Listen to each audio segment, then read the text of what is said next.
Kita mulai wawancara pada hari ini. Perkenalkan, nama saya Rendra Remundus. Saya dari mahasiswa program studi pendidikan guru sekolah dasar Universitas Negeri Yogyakarta, semester 5. Pada hari ini akan mewawancarakan seorang guru yang berasal dari SD 4 Negeri Putusibau. Atau sekarang udah pindah, Bu? Belum, masih di SD 4 Persibau. Nah, masih di SD 4 Negeri Putusibau. Dan ini merupakan salah satu guru yang pernah mengajar saya kebetulan. Nah, jadi dia sudah mengajar cukup lama, sekitaran 30 tahun kurang lebih. Nah, saya akan mewawancarakan beliau. Nah, beliau bernama Winifrida Hubung. Biasanya dipanggilnya Ibu Wen kalau anak-anak saya. Masih sering dipanggil Ibu Wen atau udah ada panggilan baru sekarang, Bu? Masih tetap masih Masih tetap tetap. Bu Eni gitu ya. Ya, guru yang pernah mengajar saya waktu SD, namanya bisa dipanggil Ibu Wen. Masih mengajar di SD 4. Nah, saya akan mewawancarainya untuk mata kuliah Inovasi Pendidikan Nasional dengan materi Inovasi Pendidikan. Nah, mungkin dari Ibu bisa perkenalan singkat, Bu. Bisa saya hello dulu, perkenalan singkat. Mungkin identitas singkat Ibu dan sekarang lagi mengajar di SD 4 dan memegang mata pelajaran apa barangkali seperti itu, Bu. Ya, baik, terima kasih atas kesempatan yang diberikan. Nama saya Winifrida Hubung, dipanggil nama kecilnya dipanggil Ibu Wen atau Ibu Weni. Mengajar sebagai guru kelas di SD Negeri 04 Putusibau, Kecamatan Putusibau Utara, Kabupaten Kapuas Hulu. Lama saya mengajar sudah 34 tahun dan mengajar pada SD 4 Putusibau itu 31 tahun. Rendra Remundus termasuk merupakan salah seorang murid saya dan tentu dia sudah mengenal saya dengan baik. Mungkin hanya itu saja perkenalan saya. Terima kasih atas kesempatan. Selamat pagi dan salam sehat. Tuhan berkati. Oke, selamat pagi juga, Bu. Oke, itu tadi perkenalan singkat dari Bu Wen ya. Berarti Ibu udah pernah merasakan semua nih ngajar dari kelas 1 sampai kelas 6 atau uh, gimana selama ini? Apakah udah pernah merasakan ngajar di semua kelas, Bu? Untuk mengajar di semua kelas, saya belum pernah. Selama saya mengajar, ada 2 tahun di kelas 2, setelah itu di kelas 5 dan kelas 6. Berarti lebih banyaknya di kelas tinggi Di ya, Bu, kelas kayaknya. 6. Ya, Lebih banyak waktu lagi itu di kelas 6. ya, saya waktu itu diajar Ibu Wen juga aku enggak kelas 5, kelas 6 ya, Bu. Kelas Kelas tinggi 6. pokoknya. Jadi Ibu Wen ini selama 30 tahun lebih seringnya bercimpung itu di kelas atas itu di kelas 5. Ya. Nah, langsung ke poin yang kita wawancara ya, Bu. Mungkin bisa apa ya? Kita sharing-sharing juga tentang inovasi pendidikan. Nah, bagi Ibu sendiri nih dari pengalaman Ibu 30 tahun ini secara singkat kalau menurut Ibu nih kalau di pikiran Ibu kalau dengar kata inovasi dulu itu apa sih kalau menurut Ibu? Kalau menurut saya ya inovasi itu adalah suatu perubahan baik ide maupun metode yang kita lakukan di kelas itu sendiri. Jadi perubahan mungkin sebelumnya kita tuh seperti ini, classroomnya seperti ini, mungkin ada perubahan ketika kita melihat kendala, ketika kita melakukan suatu suatu pembelajaran sebelumnya itu kan berbeda, kita ubah. Namun demikian tidak semuanya menjadi suatu inovasi begitu. Yang Oke, jelas inovasi itu suatu perubahan atau suatu ide atau metode yang kita lakukan di kelas itu. oke. Sip, berarti inovasi itu ya kata kuncinya adalah sebuah gebrakan atau perubahan ya, Bu. Hmm. Oke, habis itu, nah tadi mungkin udah Ibu agak sedikit omongkan. Nah, selanjutnya itu kalau inovasi pendidikan. Nah, di Ibu sendiri itu maknanya seperti apa nih? Nah, udah masuk ke pendidikan. Inovasi pendidikan itu apa sih menurut Ibu?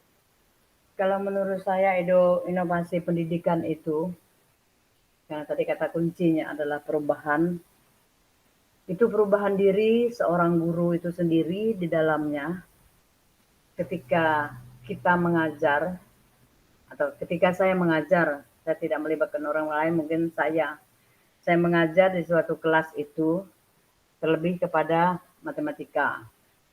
Saya memang guru kelas tapi dominannya ke matematika gitu. Suka.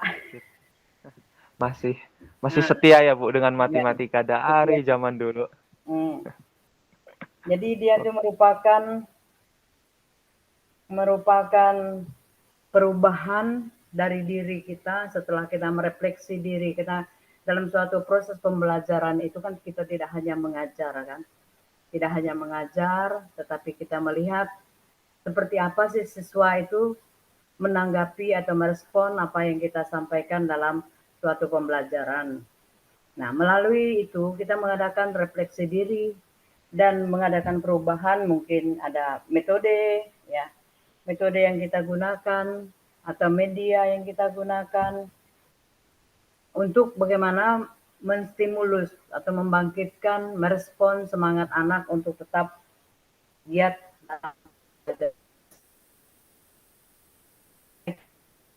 harusnya selalu nilai kan. Ya, betul Bu. Ketika anak memperbaiki suatu kesalahan dalam pekerjaan, saya sudah perbaiki, saya paraf. Itu kan suatu kekuatan. Saya paraf. Jadi sehingga orang tua pun akan melihat sejauh mana sih Bu Guru ini katanya kan mendampingi anak saya paling tidak kan kita sebagai guru di kelas. Nah, perubahan ini juga kita lakukan melalui metode yang kita gunakan. Seandainya metode itu yang kita gunakan pertama itu misalnya tidak cukup atau belum berhasil begitu kita mengubah metode. Contoh yang saya lakukan pada saat ready kelas 6. Saya itu tidak tahu apakah metode apa, pokoknya saya tiru dalam TV itu kan ada namanya juri potluck itu. Termasuk kalian saya buat begitu. Saya jelaskan kalian kerja begitu kan. Nanti ada beberapa orang yang maju ke depan. Nanti yang menjadi juri adalah siswa-siswi yang duduk di bangku. Saya tidak mau jadi juri, saya tidak mau. Nah, jadi saya memberikan kesempatan kepada siswa itu bagaimana untuk mengoreksi teman termasuk Re kan. Nah, kalau salah di mana dia salah, dia harus mampu menunjukkan kesalahan atau kekurangan teman pada saat mengerjakan atau menyelesaikan soal di papan tulis. Itu dari Ya, saya tentang inovasi. Saya mengubah diri saya dan untuk meresponkan siswa, bagaimana siswa itu untuk tanggap, termotivasi, bersemangat untuk belajar. oke. Oke, Terima kasih. berarti wah, dapat poinnya Bu. Berarti kayak merubah diri dan kayak ada proses refleksi atau evaluasi gitu ya Bu untuk terus Ya. mencoba lebih baik dan lebih baik terus kayak Hmm. gitu. Saya masih ingat sih Bu waktu itu ya memang kadang Ibu suruh satu orang maju, habis itu Ibu enggak langsung apakah itu membenarkan atau salahkan tapi nanya lagi ke anak-anak yang lain. Nah, Ya. gimana nih dia betul atau belum? Kalau misalnya belum, nah masih lanjut lagi nih siswa yang memperbaikinya. Aku masih ingat Bu. Waktu itu Ya. soal-soalnya masih ingat. Oke, kita lanjut ya Bu ke poin pertanyaan selanjutnya. Nah, ada 4 poin. Eh, inovasi pendidikan itu ada inovasi tenaga pendidik, ada inovasi pengelolaan peserta didik, ada inovasi media pendidikan, dan inovasi kurikulum. Nah, nanti dari 4 poin ini akan saya tanyakan satu-satu dan Ibu juga bisa nanti menjelaskannya secara satu-satu. Nah, untuk yang pertama dulu nih, itu adalah eh, inovasi tenaga pendidik. Nah, dari Ibu dulu nih bisa mungkin memberi pengertian Ibu aja dulu deh. Inovasi tenaga pendidik itu apa dan kemudian uh, usaha apa yang udah pernah terjadi untuk melaksanakan inovasi tenaga pendidik. Pengalaman Ibu mungkin di SD yang pernah Ibu ajar. Itu Bu. Ya, baik, terima kasih. Ini mengenai inovasi tenaga pendidik. Pendidik. Ya, lebih lebih lebih mengutamakan tenaga pendidik ya, tenaga pendidik yang ada di Ya Bu. SD 4 Pertusibau tentunya. Untuk inovasi tenaga pendidik memang selalu diadakan dan selalu melakukan semacam workshop begitu bersama, kadangkala bersama sekolah atau sekolah di tempat itu sendiri, bahkan mungkin melalui, bukan bukan mungkin, pernah melalui dinas pendidikan itu, untuk bagaimana cara kita dalam pembelajaran itu melakukan sistem sistem yang ada pada tenaga pendidik itu sendiri, guru itu sendiri, pada dominannya kepada guru itu sendiri dan kepala sekolah. Tentunya melihat segala kebutuhan yang ada di sekolah itu, apa yang menjadi kebutuhan sekolah untuk perkembangan sekolah itu, dan outputnya juga bagi masyarakat setempat. Mungkin melalui KKG, kalau SD itu kan bukan MGMP tetapi kelompok kerja guru. Di dalam kelompok kerja guru itu juga ada pembahasan mengenai bagaimana kita memecahkan masalah pada bidang pendidikan. Misalnya pengalaman guru di SD 4 berbagi dengan guru dari SD 17 Pelak Pulau, SD 3, SD 4, dan SD 5, dan lain sebagainya ketika dalam forum KKG, kelompok kerja guru. Begitu juga SD 4, mungkin ada kelebihan dari guru-guru di sekolah lain misalnya kan, bisa dikomunikasikan atau dibahas bersama bagaimana mengatasi masalah anak terutamanya dalam bidang pendidikan di sekolah yang kita tempati itu. Tentu ada masukan-masukan dari guru-guru di sekolah lain. Karena memang inovasi pendidikan ini tentu menyangkut ide, ya, Betul. ide atau metode yang kita lakukan. Nah, mungkin ada pertanyaan dari sekolah lain, bagaimana sih Bu En, cara Bu En menghadapi siswa yang seperti ini? Atau bagaimana sih untuk penanaman konsep mata pelajaran yang seperti ini? Atau begitu juga saya balik bertanya kepada sekolah-sekolah lain, bagaimana masalah saya di tempat saya bekerja untuk dibantu atau disaringkan kepada sekolah-sekolah yang lain yang digunanya untuk mencapai tujuan pendidikan dan pemecahan masalah pada pendidikan di tempat itu, kecamatan, kabupaten secara umumnya. Aduh, keren Bu. Berarti untuk inovasi tenaga pendidik. Wah, itu dah keren sih Bu, bisa melakukan workshop, mau itu penyelenggaranya entah mungkin dari kepala mandiri dari kepala sekolah atau mungkin memang dari yang mengadakan adalah dinas, itu udah keren, udah bisa melaksanakan workshop. Kemudian juga tadi yang aku tangkap juga apa ya, pengimplementasian KKG itu, aduh Ya, keren juga Bu, karena itu selain apa ya, kalau aku lihat selain saling membangun ide, apa yang plus minus dari SD bisa saling berbagi dan saling apa ya, memperbaiki, juga bisa membangun relasi yang baik antar guru-guru di sekolah dasarnya, itu udah wah, sangat bagus itu Bu. Jadi ada kolaborasi dengan sekolah lain begitu, antara inovasi dengan sekolah lain untuk membantu bagaimana belajar lebih baik dan lebih sukses gitu. mantap Bu. Ya sih, kolaborasi untuk apa ya, perubahan yang lebih baik. Ya, Itu tadi berarti dari apa ya, dari Ibu Wen dan juga dari sekolah yang pernah Ibu tempati benar-benar sudah melaksanakan inovasi tenaga pendidik. Itu udah sangat keren Bu, keren-keren. Kita lanjut ya Bu. ya, Selanjutnya itu poin kedua nih. Wah, setelah tadi inovasi tenaga pendidik, sekarang selanjutnya itu inovasi pengelolaan peserta didik. Nah, mungkin dari Ibu sendiri bisa menjelaskan secara singkat juga mungkin sepengetahuan Ibu, apa itu inovasi pengelolaan peserta didik? Dan juga usaha apa yang selama ini udah pernah terjadi untuk apa ya, menginovasikan dalam mengelola peserta didik? Waktu dan tempat, ayo Ibu.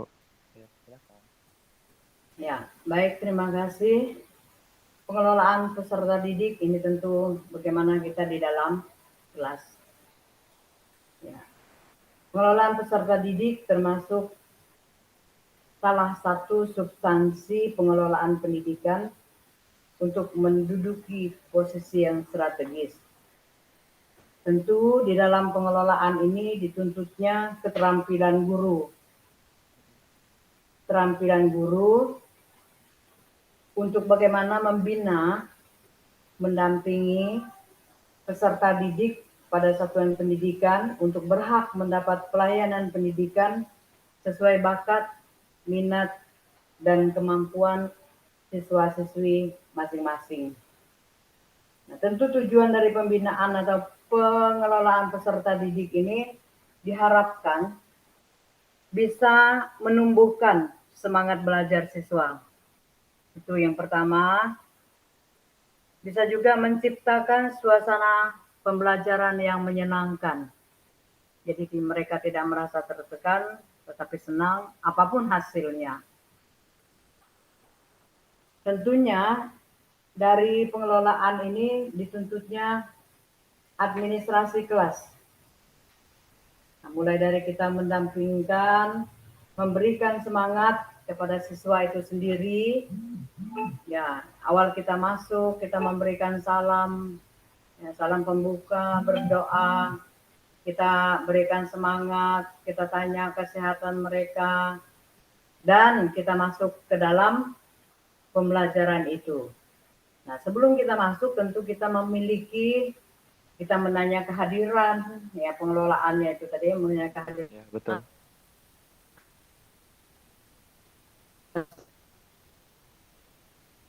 Sampaikan kepada siswa. Ini kalau menurut saya ya. Nah, setelah itu, baru kita pada kegiatan pembelajaran kita. Di dalam kegiatan pembelajaran ini tentunya kita melakukan, sebelum pada itu kita melakukan sesuatu apersepsi. Setelah apersepsi, kita menyampaikan tujuan pembelajaran yang ingin kita sampaikan pada saat itu. Nah, ada tujuan pembelajarannya, terus barulah kita sampai kepada materi. Setelah kepada materi ini, ya, kita memang sebelum kita melakukan atau menyampaikan materi, kita harus menguasai materi.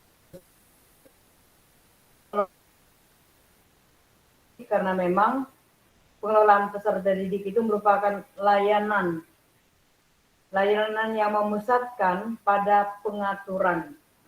Aturan kita di dalam kelas, di sekolah itu sendiri. Pengawasan, tentu ini kita mendapat pengawasan dari kepala sekolah dan pengawasan dari kita sendiri. Pengawasan dari kita sendiri ya tentu dengan cara kita membuat suatu program RPP. Artinya kita mengawasi diri kita jangan sampai kita melenceng dari program yang kita buatkan untuk kita sampaikan pada kesempatan saat itu. Dan layanan siswa di kelas, di luar kelas, seperti mungkin saat kita di dalam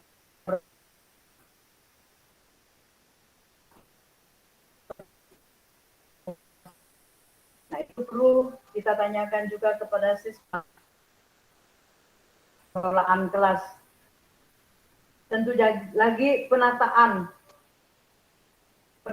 dan pengaturan terhadap kegiatan yang berkaitan dengan keseluruhan kemampuan dan kebutuhan siswa.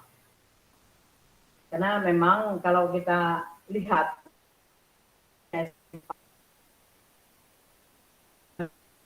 ya bukan sekolah internasional begitu harus dipilih dari siswa yang seperti apa, tidak. Tapi sekolah negeri secara khusus SD 4 itu tetap mewujudkan yang namanya wajib belajar. Walaupun dia tidak berasal dari TK, asal dia sudah memasuki usia sekolah, 7 dari 2 sampai 12 tahun itu wajib belajar, dia tetap diterima di sekolah itu. Nah, kalau anak-anak yang berasal dari TK, tentu sudah paling tidak dia memahami, dia pernah duduk di bangku sekolah walaupun itu TK atau PAUD ya. Tetapi anak-anak yang memang latar belakangnya tidak mendapat kesempatan untuk duduk di bangku PAUD atau TK, langsung saja di SD, memang itu sungguh-sungguh harus kita layani dengan benar, dengan baik, agar mereka merasakan juga supaya mereka senantiasa menjadi perhatian guru pada sekolah itu, sungguh-sungguh mengalami dan mendapat pendidikan yang layak. Nah, yang berikutnya penempatan peserta didik juga. Penempatan peserta didik merupakan bagian kegiatan pengelolaan peserta didik. Ketika kita menerima siswa, kita sudah melihat atau latar belakangnya seperti apa, dan menempatkan dia di dalam kelas juga harus sesuai dengan situasi dan keadaan yang sebenarnya. Mungkin ada siswa yang pendengarannya kurang, ada siswa yang penglihatannya agak kurang. Nah, ini pun harus kita komunikasikan dengan orang tua siswa tersebut. Harus kita komunikasi bahwa anak Bapak Ibu dia seperti ini. Nah, mungkin kita tempatkan di depan. Nah, sehingga dia bisa mendengarkan dengan baik, dan bisa melihat apa yang kita lakukan. Nah, itu mengenai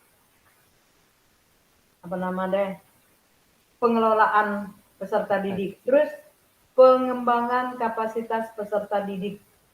Kapasitas ini berkaitan dengan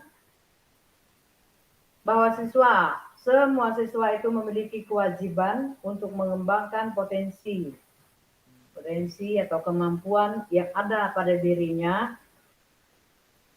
sebagai peserta didik secara maksimal. Tentu yang memfasilitasi di sini adalah guru kelas itu sendiri. Karena tidak mungkin anak itu bisa berkembang sendiri. Memang ada yang bakatnya itu dari lahir ya, tetapi perlu kita dampingi juga. Perlu kita fasilitasi supaya mereka dapat mengembangkan diri, mengembangkan bakat yang ada pada diri mereka masing-masing. Nah, mengembangkan kecerdasan yang ada pada diri mereka sehingga dapat berhasil dengan baik dan sukses. Terus yang berikutnya, sumber belajar. Nah, di dalam kita kegiatan pembelajaran tadi, tentu ada yang menjadi sumber belajar. Nah, sumber belajar di sini merupakan untuk memperdalam tentang prinsip penempatan dan pengembangan kapasitas peserta didik. Sumber belajar itu kan tidak harus melalui buku, tetapi juga melalui lingkungan. Mereka mengamati lingkungan, misalnya mengamati lingkungan keluarga, lingkungan RT RW tetangganya, mengenai sampah, misalnya ya, ini contoh saja, nanti Ray bisa kembangkan. Karena lingkungan juga sangat besar potensinya di dalam sumber belajar. Ada juga sekarang ini kan lebih ngetrennya lagi melalui internet. Iya, Bu, betul. Ya, melalui YouTube. Ya, ada video-video pembelajaran juga melalui YouTube. Ada yang melalui Google ya. Jadi ada e-book juga di internet, itu ada semua. Itu menjadi sumber selain buku paket wajib yang memang dari pemerintah yang diedarkan ke sekolah-sekolah, paket wajib, ada lingkungan. Ya, lingkungan sekolah juga masih bisa kita gunakan untuk menjadi sumber belajar. Nah, misalnya mengamati dedaunan yang ada di sekolah, tumbuh-tumbuhan, dia berakar apa, tunjangkah, serabut, dia tinggal cabutkan, Ah, mengamati gitu. akarnya. Itu yang menjadikan sumber belajarnya. Jadi apalagi zamannya sekarang ini, memang zaman istilahnya sudah 2 tahun kita mengalami situasi Demi. pandemi, nah, lebih banyaknya ke Google, ya, bahkan melalui daring. Cuman memang ada kekurangan dan ada kelebihannya. Itu yang mengenai sumber Oke, Bu. belajar. Terus kapasitas aktivitasnya ya. Aktivitasnya itu tentu aktivitas di dalam kelas itu lebih bagusnya mengajukan apa nama pemecahan masalah lah begitu. Kita sampaikan masalah ini, anak ada 2-3 masalah di dalam kelompok belajar, misalnya kelompok A, kelompok B, atau mungkin kelompok kita buat kelompoknya kelompok arwana, kelompok jati, kelompok apa gitu di dalam kelas seperti yang sudah pernah Ibu buat itu dibagi dalam kelompok. Nah, kita memberikan tugas. Tugas itu bukanlah mengisi titik-titik karena kita kepingin untuk anak itu berpikir secara bernalar. Beri pemecahan atau kasus pemecahan masalah yang mereka mungkin bisa kembangkan. Terus yang berikutnya di dalam kelas itu tentu kita ada namanya lembar kerja ya. Lembar Baik, kerja Bu. 1, kerja 2 yang sudah tidak selesai, itu kita sampaikan juga dengan tentu menggunakan siklus. Nah, setelah itu pada akhir pembelajaran tentu adanya penguatan.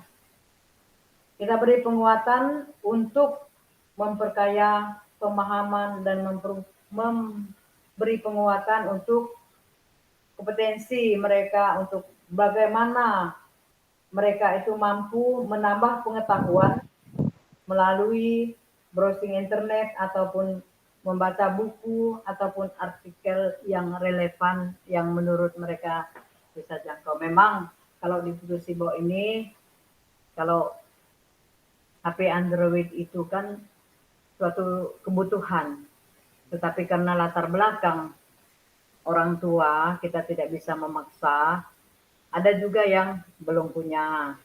Nah, itu Oke. kita sampai melalui offline. Ya. Terus ada lagi kita harus membuat refleksi. Nah, refleksi dan tindak lanjut kita. Refleksi di sini bukan kita merefleksi siswa kalau saya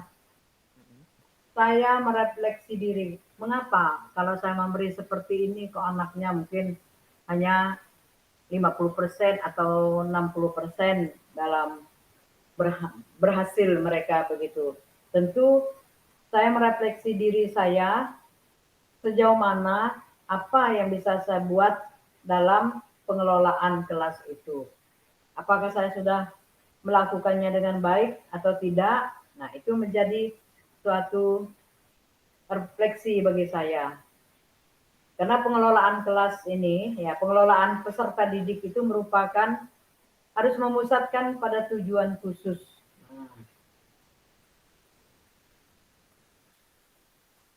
Ya, mungkin hanya itu saja yang bisa saya sampaikan mengenai ini. Tentu masih ada banyak lain lagi.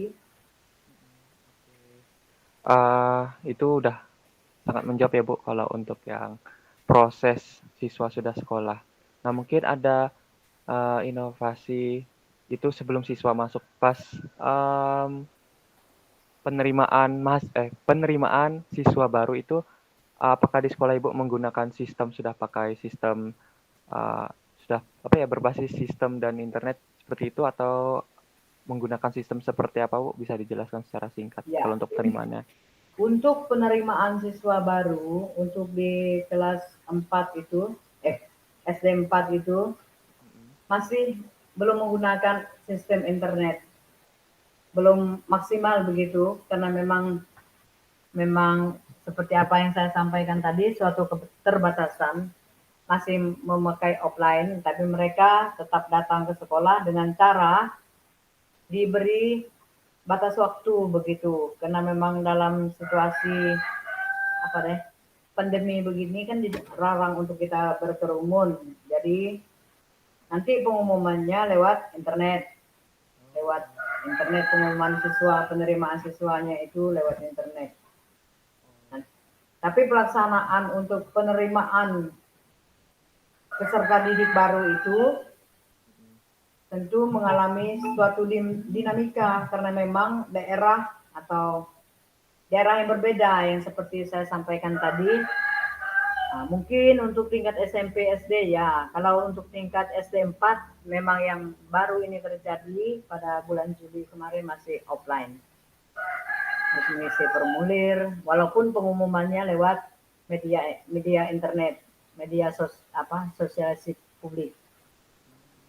Tapi itu udah lumayan Bu, walaupun untuk pelaksanaannya masih offline, tapi pengumumannya udah bisa berbasis apa ya, itu tadi sistem informasi itu melalui Berbasis internet. komputer lah, berbasis apa ya, medsos ya, berbasis apa.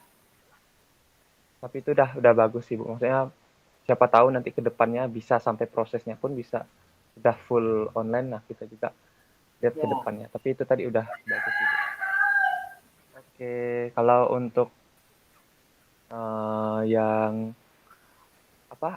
Mungkin kalau siswa yang kelas 6 apakah ada sosialisasi Bu untuk sosialisasi SMP mungkin biar siswanya oh tahu aku mau ngambil di SMP ini, apakah sudah pernah ada atau mungkin belum, gimana Bu?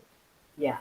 Terima kasih untuk siswa kelas 6 itu sudah beberapa tahun sudah bekerja sama dengan SMP, bahkan mungkin dari waktu Ray itu masih di SD sudah, bahkan pihak SMP juga memberikan kriteria untuk secara otomatis ya masuk ke SMP negeri itu ada mungkin dua, kalau SD 4 itu selalu sampai 20 besar atau 10 besar, 15 besar. Oh, Nah, iya, ya, baru ingat saya Bu. ingat kan? Masih Ya. ingat, masih ingat ya, betul.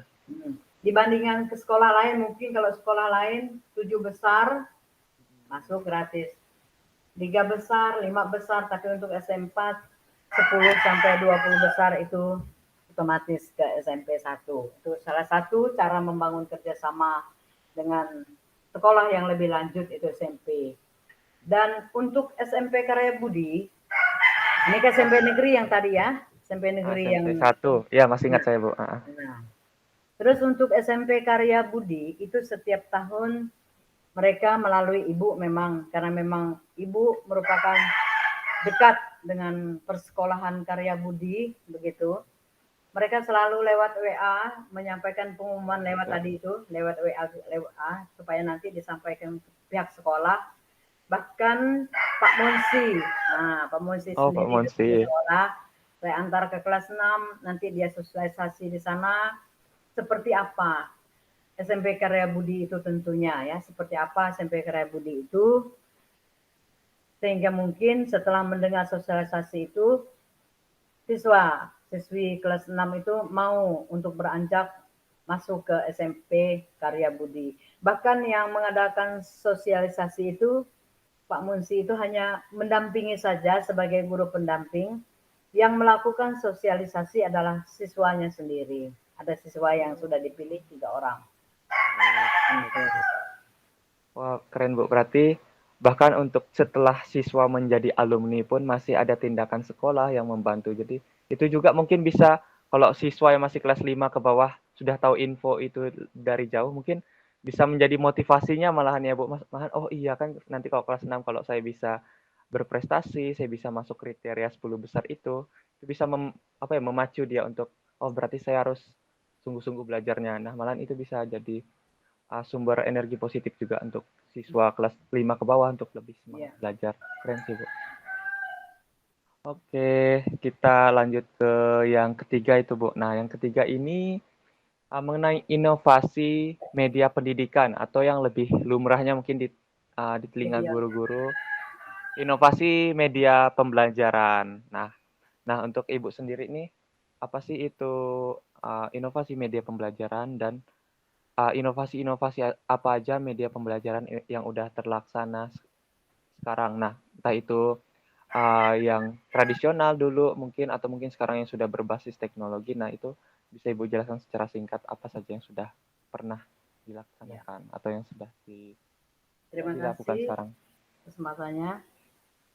Mungkin kalau di zaman Ray dulu masih jauh ya, Iya sih Bu. media pembelajarannya masih jauh. Ya Bu, masih zaman Masih 2000. jauh, masih zaman tradisi. Kalau dulu kan kita masih pakai kapur tulis. Masih ingat kapur tulis Bu, sama Benar, penggaris panjang tuh Bu, masih penggaris ingat. panjang kayu. Terus sekarang kan medianya di kelas itu tidak lagi menggunakan kapur tulis, tetapi kita menggunakan spidol. Iya Nah, betul. papan whiteboard, spidol itu kan merupakan salah satu media yang ada di kelas kan. Nah, Iya. dilanjutkanlah dengan masa pandemi ini. Masa pandemi yang kurang lebih 2 tahun, udah 2 tahun lebih ya. Nah, Iya. bangunlah guru-guru, ya, bangun dengan media pembelajaran yang dikatakan media pembelajaran daring mungkin ya. Ah, Maaf kalau ibu salah sebut ya. ya betul Bu, Nah, pembelajaran media daring. pembelajaran daring ini berdampak besar terhadap berbagai sektor. Salah satunya adalah dunia pendidikan. Kalau sekarang kan sering Zoom rapat-rapat itu kan melalui Zoom meeting. Termasuk Ibu kemarin Zoom meetingnya, tapi atas sama PKK sih, Ah, sampai ke Jogja, Kementerian Desa. Ini kan suatu media. Jadi betul Bu. saya ini yang saya lakukan selama pandemi sebelum kita tetap muka terbatas ini kan sekarang sudah melakukan tetap muka terbatas. Saya yang dulu awalnya nol tentang internet, tentang Zoom, tentang Google Meet barangkali ya, dulu kan belum ada. Ya betul Bu. Nah, jadi otomatis harus bisa berusaha dengan sedemikian rupa. Karena memang tidak ada media yang mungkin bisa kita gunakan dalam pandemi begini. Tentunya hanya melalui WhatsApp, ya, Iya. melalui pembelajaran daring. Memang dalam pembelajaran daring ini ada kekurangan, ada juga kelebihannya. Ada yang mengatakan, oh kita libur, siswa bahkan orang tua ya yang menyatakan dirinya libur. Iya. Nah, jadi selama ini media yang kita gunakan adalah media pembelajaran, media elektronik ya, media pembelajaran daring, baik itu melalui Google Meet maupun melalui Zoom meeting ya. Kita guru itu wajib memastikan bahwa proses pembelajaran itu memang harus tetap berjalan walaupun masa pandemi. Karena melalui inilah siswa itu bisa memperoleh ilmu dari rumah, bahkan dikatakan BDR.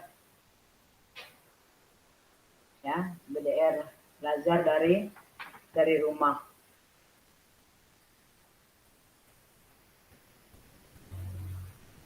Manfaat media daring ini akan dapat digunakan oleh siswa maupun guru untuk melakukan pembelajaran baik itu melalui WhatsApp, kita kirim tugas melalui WhatsApp, nanti mereka kembalikan melalui Google Meet atau media lainnya seperti media yang disampaikan dalam pembelajaran tersebut. Di dalam pelaksanaan media pembelajaran ini, media daring ya, tentu ada kelemahan-kelemahan yang ada. Ada yang memang bersemangat untuk mendapatkan kadang jam 8 atau jam 7 mereka sudah mengkebu-kebu untuk ikut beserta dalam itu. Tapi ada juga yang bermalas-malasan. Kesulitannya di sini kalau kita dalam media pembelajaran daring ini, karena ketika kita menjelaskan begini seperti ini, ada yang off videonya, jadi kita tidak bisa melihat apa yang mereka lakukan dengan kita. Betul Bu. Nah, itu dia. Namun demikian, pihak sekolah tetap melaksanakannya dengan berusaha semaksimal mungkin bagaimana bisa untuk mencapai hasil yang sedemikian rupa. Dengan hasil yang maksimal untuk mencapai tujuan pendidikan itu sendiri. Contoh sekarang ini juga media pembelajaran kan. Sekarang Ya, betul, gencarnya Bu. dilakukan sosialisasi ANBK, Asesmen Nasional Berbasis Komputer. Karena memang untuk rancangan ke depan kan, kelas 6 ujiannya atau pelaksanaan penilaiannya berdasarkan Asesmen Nasional Berbasis Komputer. Ini juga salah satu media yang harus kita kenalkan kepada anak itu sendiri sehingga mereka dengan mudah atau dengan dini, sudah sejak dini mengenalkan dengan media itu sendiri. Jadi saya di dalam kelas itu berbagai macam media yang saya gunakan. Artinya lebih dari satu, bukan lebih banyak tetapi lebih dari satu. Alat peraga itu sendiri sebagai mungkin juga media ya. Iya, Bu. Nah, yang kalau masih offline dulu, mungkin apa, Bu? Alat peraga kah? Atau mungkin menggunakan um, Infokus kah? Atau gimana, Bu? Mungkin bisa juga. Tadi kan Kalau online, nah sekarang offline. Nah, N-Fokus, karena memang N-Fokus itu terbatas, kita gantian. Kita melihat oh, materi di SD 4 itu hanya 2 ya N-Fokusnya. tapi Misalnya sudah tapi ya, sudah ada ya, Bu? Maksudnya sudah sudah ada, terlaksana. sudah bisa Ah, mantap. menggunakan, sudah bisa digunakan N-Fokusnya ya untuk menjelaskan. Sebenarnya kalau memang sekolah itu mampu memiliki N-Fokus itu tiap kelas, itu menjadi daya tarik tersendiri untuk siswa. Karena mereka, saya lihat ketika saya menggunakan Infokus itu menjelaskan apa rangka manusia itu, mereka senang begitu, senang, suka Iya. dan lebih lebih Lebih aktif tertarik begitu, tertarik untuk apa menanggapi belajar. atau menunjuk apa pokoknya untuk belajar lah dengan demikian. Mm. Tapi Infokus itu hanya ada 2. Oke. Wah, berarti udah mau itu online. Bahkan online pun tetap mengusahakan ya, Bu. Kayak ya tadi itu bisa video conference menggunakan Zoom atau mungkin seperti sekarang ini pakai Google Meet dan juga berbasis sosial media WA dimanfaatkan. Itu Hmm. udah bagus. Oke, kita lanjut ke poin terakhir ya, Bu. Poin keempat, yaitu inovasi uh, kurikulum. Nah, ini untuk inovasi kurikulum nih. Nah, berarti ini kan kalau kurikulum biasanya juga kolaborasi, entah itu dengan guru lain atau mungkin memang ada rapat bersama kepala sekolah dan seluruh guru kelas itu. Nah, gimana di SD 4 sendiri dan sepengalaman Ibu, gimana nih inovasi kurikulum atau upaya-upaya pengembangan kurikulum setiap tahunnya mungkin atau setiap bulannya seperti apa, Bu? Bisa dijelaskan? Terima kasih. Oke, terima kasih atas kesempatannya untuk inovasi kurikulum. Karena memang kebetulan kita menggunakan kurikulum 2013 revisi 2017 pada umumnya. Tetapi kalau saya tetap juga mencari ada revisi-revisi terbaru untuk kurikulum. Untuk kurikulum ini pernah diadakan dan memang bahkan diadakan untuk namanya tutorial ya atau tutorial kurikulum atau diklat kurikulum begitu digabung oleh beberapa sekolah bahkan dilaksanakan di SD 4, dilaksanakan di SD 1 yang merupakan salah satu instrukturnya adalah Bu N. Salah satu. Nah, itu memang di dalam penerapan kurikulum itu kita memang harus melihat konteksnya dengan daerah kita masing-masing. Nah, konteks kurikulum dengan daerah kita masing-masing. Nah, misalnya contoh ya, kalau konteksnya budaya, misal SBDP nih, lalu kita lebih dominan ke daerah Jawa misalnya. Iya. Padahal budaya daerah kita sendiri ada. Betul, Bu. Nah, jadi itu terjadilah di situ kalau kita dalam konteks kurikulum terlibat juga dalam bedah buku. Jadi buku itu kita bedah, mencari, melihat konteks yang ada di daerah kita. Memang mungkin budaya yang daerah Jawa itu kita sampaikanlah secara pengenalan pengetahuan, tetapi yang lebih kita fokuskan menjadi titik tolaknya itu adalah daerah kita sendiri. Betul, Bu. Nah, itu bedah buku ya, berdasarkan kurikulum ini.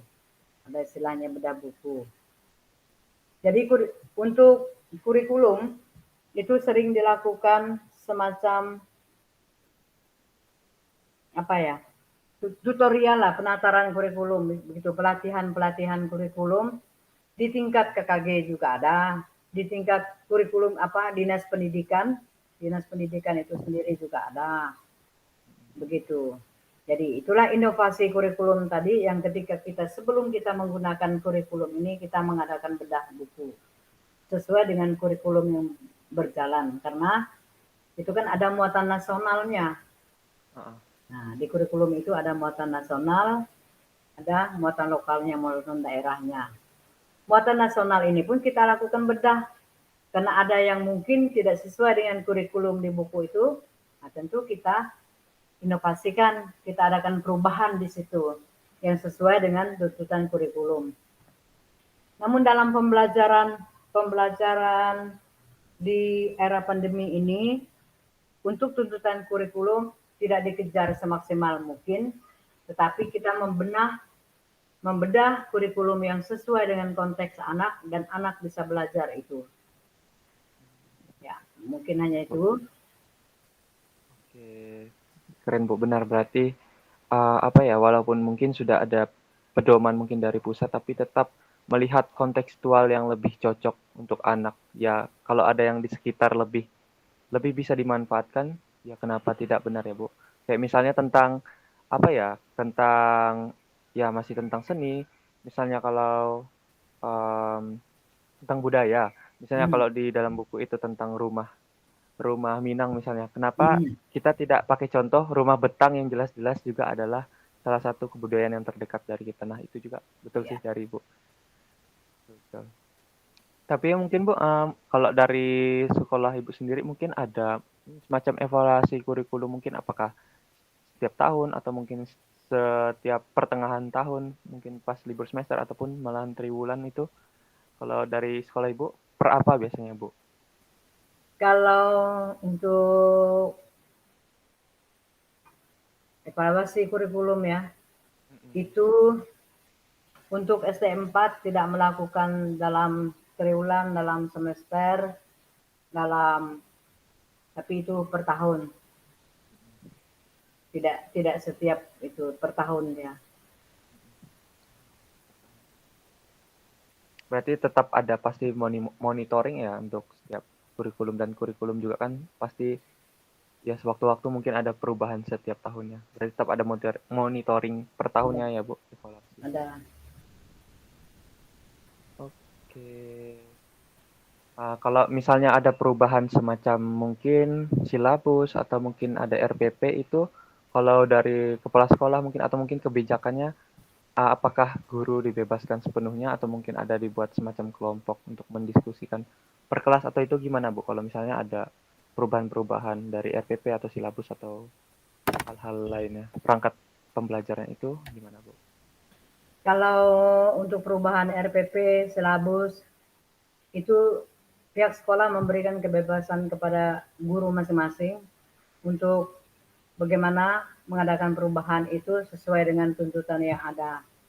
Nah, itu melalui internet atau melalui kelompok kelas itu sendiri. Karena memang misalnya di kelas 5, sesama kelas 5 begitu. Tapi tetap diberi kebebasan begitu dan tetap memilah yang sesuai. Berarti itulah Bu, bagus malahan ya. Maksudnya kondisional kan juga nggak tahu sewaktu-waktu ada perubahan. Bagus sih Bu. Hmm. Sip, sudah terjawab semua Bu untuk 4 poin-poin itu. Makasih banyak ya Bu untuk segala ilmu dan segala sharing-sharingnya sudah mau berbagi pengalaman Ibu selama mengajar.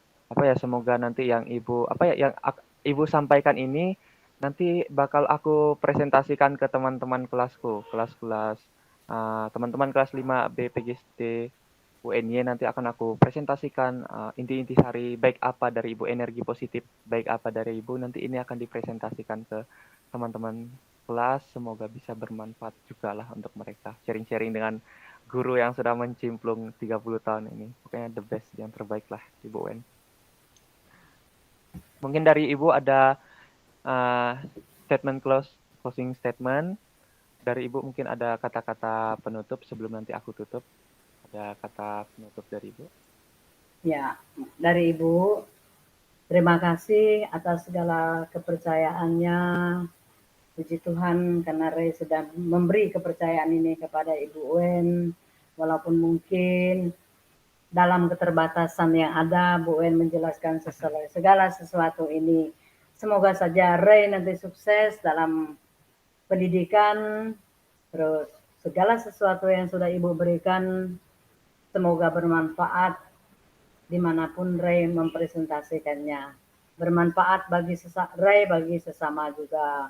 Semoga berkat rahmat Tuhan Yang Maha Esa, semua ini bisa dilaksanakan dengan baik. Mohon maaf atas segala kekurangan dan kesalahan atau kehilafannya lah. Terima kasih, semoga menjadi berkat bagi sesama. Terima kasih banyak ya Bu Wen. Sudah mau menjadi narasumberku, mau berbagi ilmu, apalagi perihal inovasi tadi. Dan kalau menurut aku sendiri ya Bu, kalau dibanding dengan di sini di Jawa, maksudku SD 4 sendiri di Kaposulu di Putu Sipau yang cukup di penghujung Kalimantan Barat itu sudah bisa sampai yang Ibu omongkan ini adalah proses inovasinya berjalan menurutku Bu. Apalagi kalau aku bandingkan dengan zaman aku dulu, berarti kalau di zaman aku dulu itu berarti sekitar 5 tahun lebih ya Bu, kehitung ke Hmm. sekarang itu aku melihatnya sudah ada perubahan-perubahan dan mau itu dari segi pembelajarannya, mau itu dari segi apa ya inovasi medianya juga sudah ada perubahan-perubahan dan semogalah dari aku juga berharap SD 4-nya juga kedepannya bisa lebih berinovasi.